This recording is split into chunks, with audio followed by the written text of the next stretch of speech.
दादा हे कापशी माठाचं चप्पल आहे, त्याला पुडा कापशी असं म्हणतात. आता तुम्ही कापशी माठामध्ये काय विविधता असते तुम्हाला प्रश्न केला, मी तुम्हाला सांगत आहे. त्याला ह्या वेण्या महत्वाच्या आहेत. जो ब्रॉड पट्टा, ह्या वेण्या हे जे पॅटर्न दिसतोय आणि हे जे पानाचा आकाराचा शेप जे आहे तो महत्वाचा. Okay okay.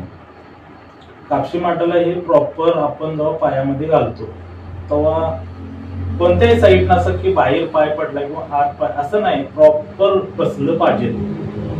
त्या हिशोबानं जो पानाचा आकार आणि वरची डिझाईन आहे, त्या वेण्या वगैरे बारीक पान, ह्याला सुद्धा पानच म्हणतात ना. हे पान, त्याच्यावरची डिझाईन, ही भिंगरी, हे सगळं जेव्हा पूर्ण तयार होतं आणि हे पॅटर्न आपण आता समोर बघावलोय, ही पॅटर्न जे आहे कापशी माठ.